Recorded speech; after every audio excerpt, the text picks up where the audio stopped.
Hey there, welcome to part two of my rhythm skills series for my video channel.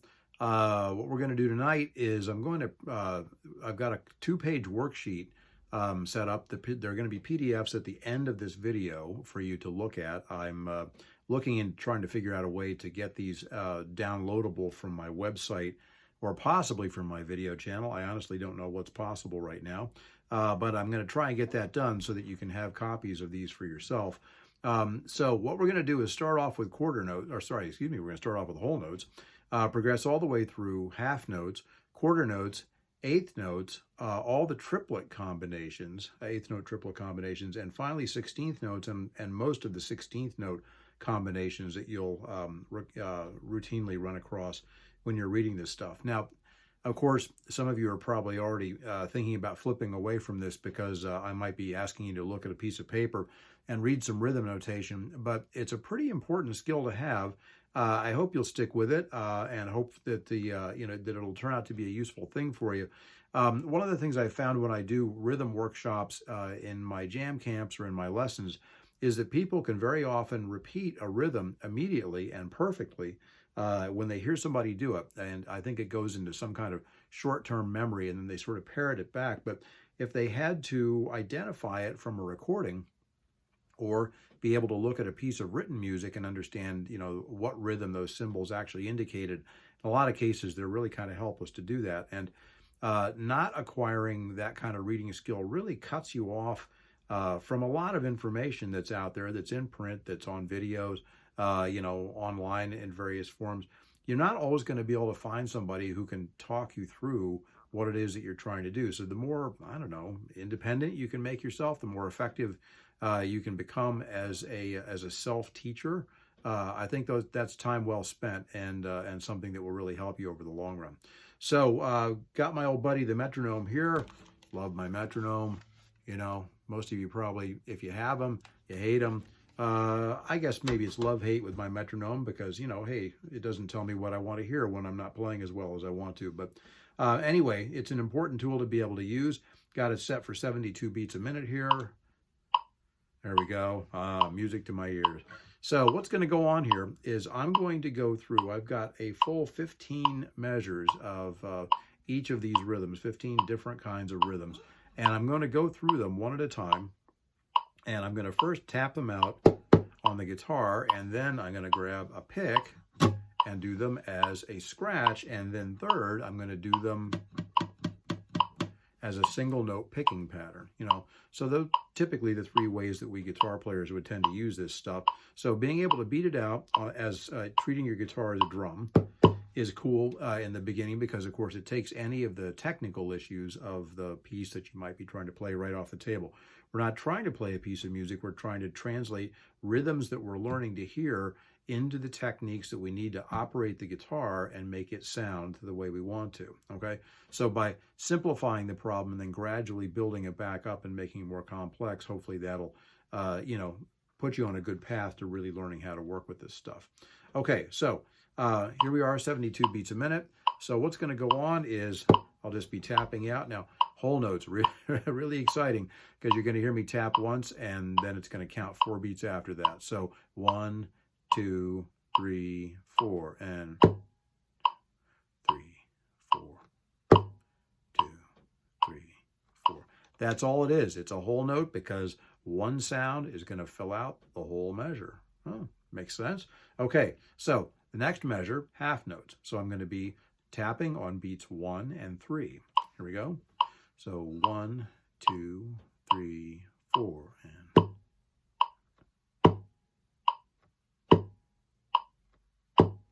okay, that's all there is to that. Quarter notes, tapping on every beat. 1, 2, 3, 4.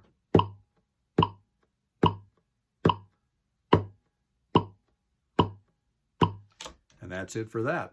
Now, things are going to get a little bit more exciting and busier. We're going to switch to eighth notes. Now, a lot of you have heard me and others refer to these as straight eighth notes, meaning that we are splitting the beat into 2 equal pieces. Each eighth note takes half of the beat. They're called eighth notes because there are 8 of them in a 4/4 measure. Okay, so again, real complicated. Okay, so here we go. 1, 2, 3, 4. So 1 and 2 and 3.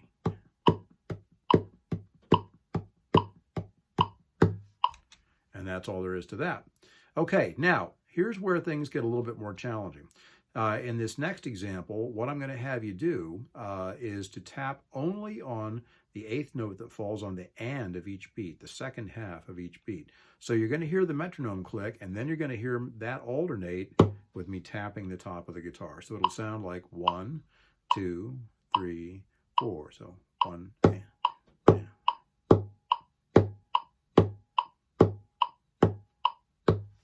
Like that. Okay, now the reason why that's such a big deal is that a lot of people have a real problem hearing exactly, excuse me, where the halfway point between the downbeats actually is. The and is sometimes called the upbeat. Some people just call it the and. You can call it what you like, but anyway, that halfway point between beats. And it doesn't mean that what you're trying to play on that part of the beat is difficult. It's just a lot of people feel a whole bunch of uncertainty about when exactly they're supposed to play. Okay, now we're going to ramp it up to 8th note triplets, which means we're taking each beat and dividing it into equal thirds. Okay, bicycle is a good rhythm word to say when you're thinking about 8th note triplets because it kind of captures the sound of the rhythm. Here's what it sounds like. So 1, 2, 3, 4.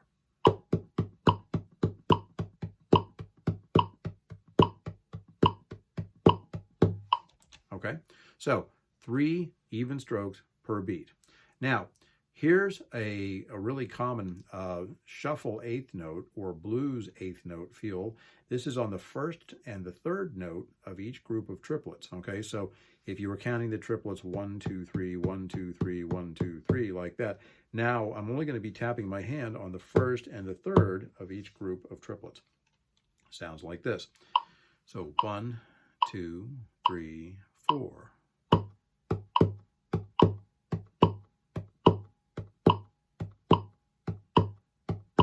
Okay, now second one, or this next one, sorry, is going to be on the 2nd and 3rd beats of the, or 8th notes in each group of the triplet. And so you're going to hear the metronome click, and then you're going to hear me complete the triplet by tapping on the 2nd and 3rd eighths. Here we go. 2, 3, 4.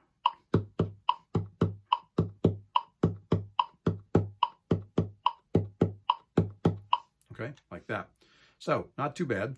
Now, the last combination associated with the 8th note triplets is going to be a matter of tapping on the 1st and 2nd triplets, or 8th notes in each triplet group. Okay, here we go.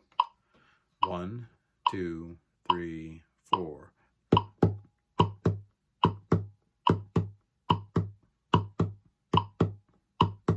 Okay, like that. All right, now moving on to where a lot of people get scared, 16th notes. Motorcycle is a great rhythm word to remember the sound of a group of 16ths. So if we set it up, again, remember we are at 72 beats per minute. That's the tempo setting on my metronome. Okay, now doing this all with one hand, tapping on the top of the guitar, the 16th notes are going to sound like this. 1, 2, 3, 4.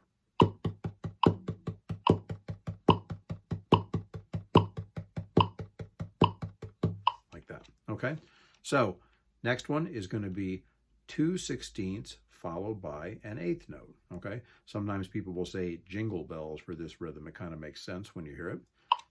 1, 2, 3, 4. Jingle bells, jingle bells.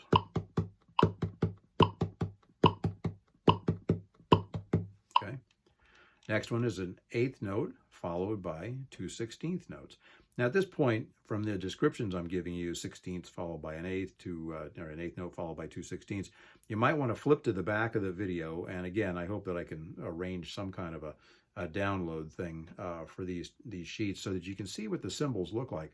You can hear that the rhythms are dead simple sounding, things you've heard a billion times, nothing that anybody really ever has any problem playing back to me.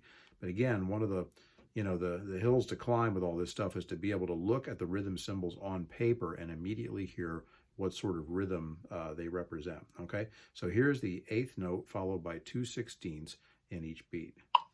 2, 3, 4.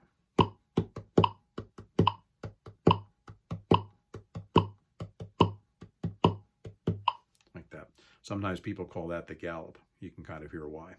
Okay, now the last one is the trickiest one because we're playing on we're playing a 16th, 8th, 16th. This is a real common pattern in funk music and sounds great when you hear horn lines written on this stuff, drum fills, all kinds of cool stuff.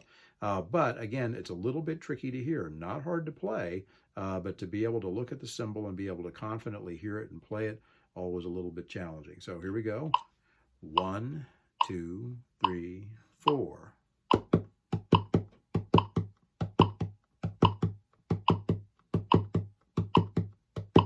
Okay.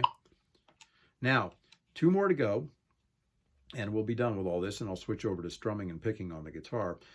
So the first one is a dotted 8th note followed by a 16th. If you wanted to, you could think of a stack or a line of 4 quarters, you know, the coins, and you could stack 3 of them up and then have one left over, and that would be sort of the way we were dividing the time in this beat. And that is going to sound like this. Now, when you get into it, what you want to hear in your mind to make sense of this is hear the full flow of the 16th notes, like that, but only tap on the first and last of each group. So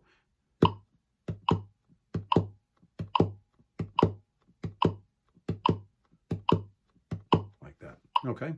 Now, we're going to flip it around for the last rhythm. It's a 16th note followed by a dotted 8th. Okay, so what's going to happen with this one is if you were hearing motorcycle, motorcycle, motorcycle, now just tap on motor. So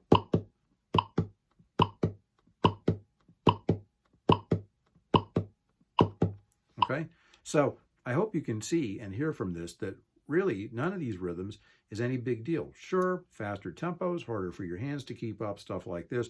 We're not doing any kind of tricky fingering or strumming or picking, you know, so nothing complicated is happening with the guitar.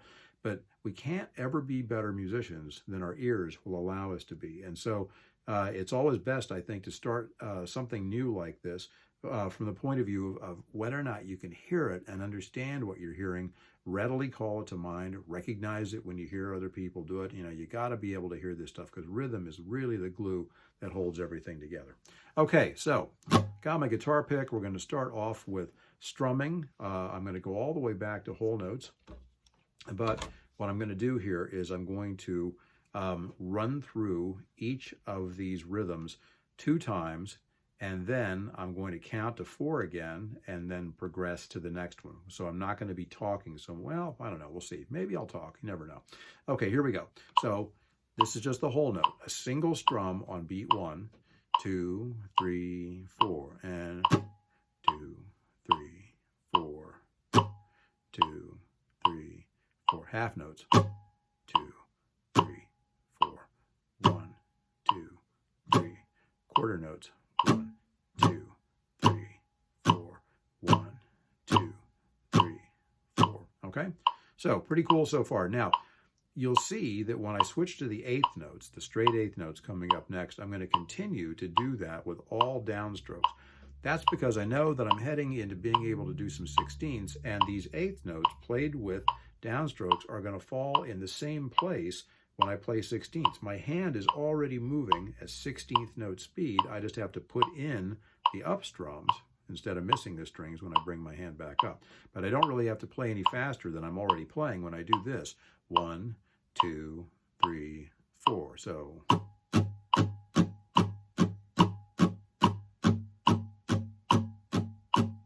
no big deal. Okay, now here are the and or upbeat strums still with the straight 8th note feel.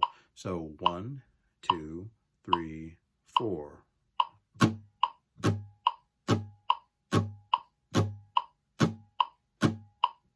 Good. All right, now 8th note triplets. Here we go. Now my pattern here is going to be down, up, down on each group of 3 notes. So there are going to be 2 downstrokes played in a row. That requires a little bit more speed.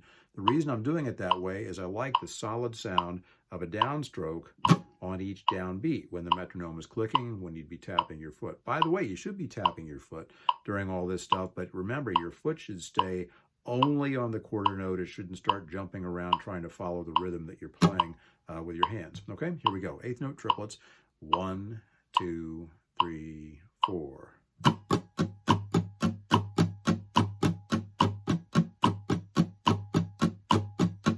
Okay, like that. Now, here are the shuffle or blues eighths, the first and third notes in each group of triplets. 1, 2, 3, 4.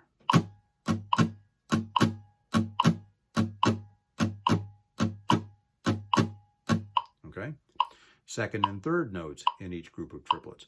2, 3, 4.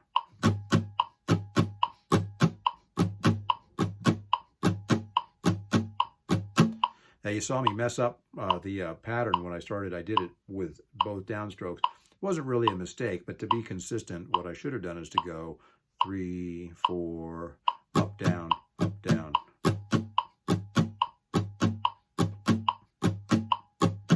Okay, like that.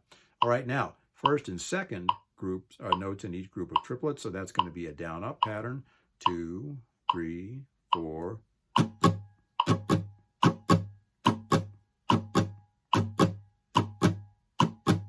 Okay. All right, now moving on to the dreaded 16th notes. Here we go.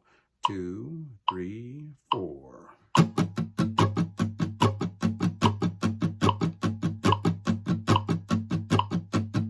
Notice that my pattern there with the pick is down up.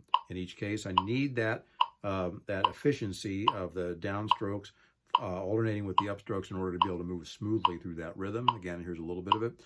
2, 3, 4.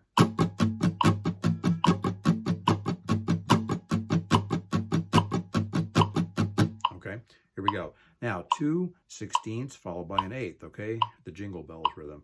2, 3, 4, down, up, down.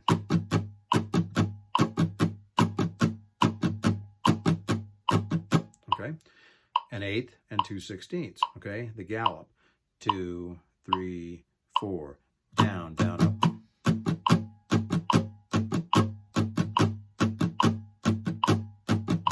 Okay, 16th, 8th, 16th, down, up, up. 2, 3, 4.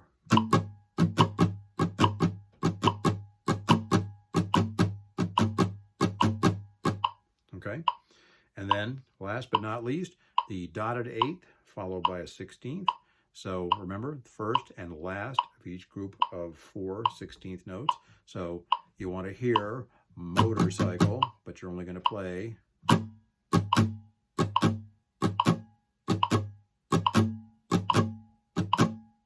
Okay, and then finally the 16th dotted eighth. So again, hearing motorcycle, you'd be just playing on motor. 2, 3, 4.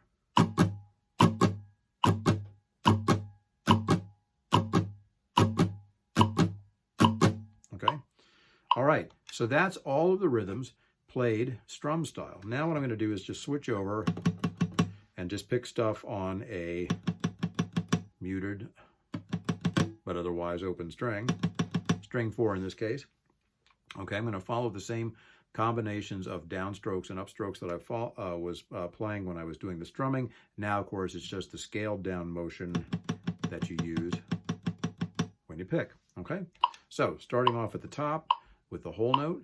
1, 2, 3, 4.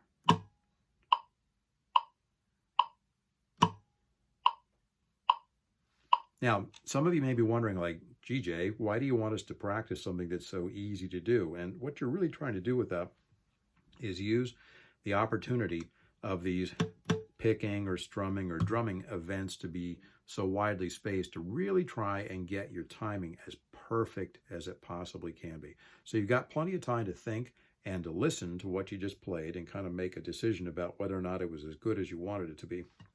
And then get ready for that next beat and come around and do that again. Okay, so there's value even when you're playing only moving, every so often, every 4 beats, every 2 beats, whatever, just because it really lets you, take aim at that target and hit it when it comes around. Here are the half notes.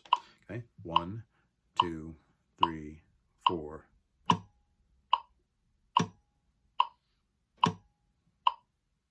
Okay, quarter notes.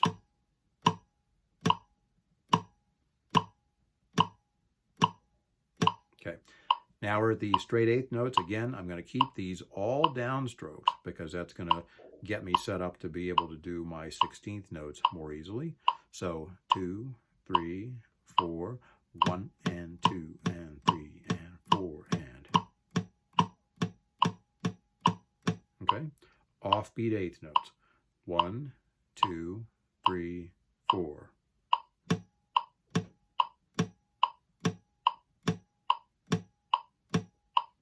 Okay, now the eighth note triplets. Okay, again, a down, up, down picking combination for this so that I can begin every beat with a strong downstroke. 1, 2, 3, 4.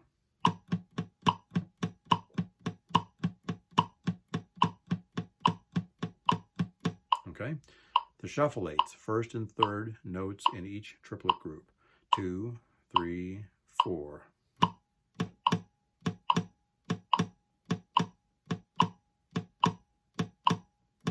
Okay, notice all downstrokes with that just as before. Now, the second and third eighth notes in each triplet, I'm going to be picking up, down. 2, 3, 4.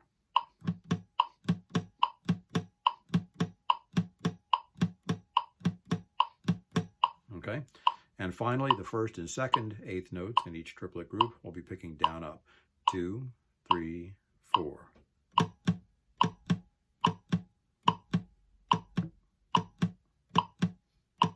Okay, all right, and on to 16th notes. Now, down, up picking. Okay, so 1, 2, 3, 4. Getting a little ahead there. 1, 2, 3, 4.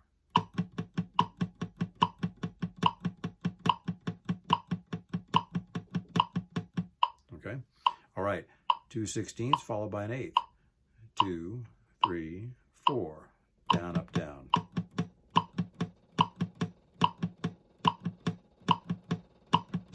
Okay, an eighth followed by 2 16ths. Down, down, up.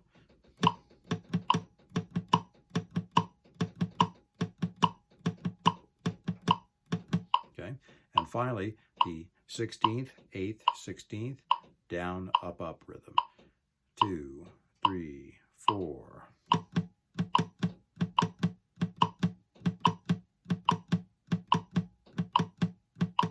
Okay, all right, last two, dotted eighth followed by a 16th. Remember, this is the first and fourth notes in each group of 4 16ths per beat. 2, 3, 4.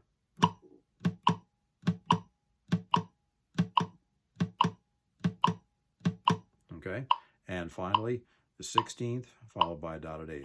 First and second notes in each group of 16ths. So the motor of motorcycle. 2, 3, 4.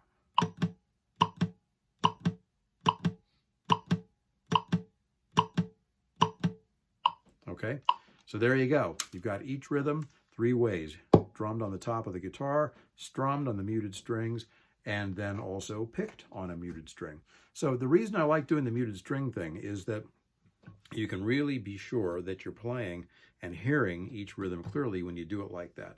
If you immediately try to jump in and get a big chord going on, then you're going to find that sometimes the sustain of the guitar will tend to cover up a lot of what you're trying to hear, and you can't be necessarily 100% sure that your timing is everything that you want it to be. So anyway, that's what's going on. We'll be doing some other music examples in part 3. I'll be getting into introducing more rests, which of course we can really only hear when we're playing sustained notes or sustained chords. But again, I hope you'll really spend some time doing this stuff. You can practice these things without your instrument. Anytime you've got a few free minutes, download a metronome to your phone, crank the metronome up, and just, tap out different beats to this sort of thing. The more you can make your ear and your brain rhythmically aware and really just express that through your hands and feet, it's just going to make you a better musician. Plus, it's really fun to do. So, hope this helps, and I will see you next time. Thanks.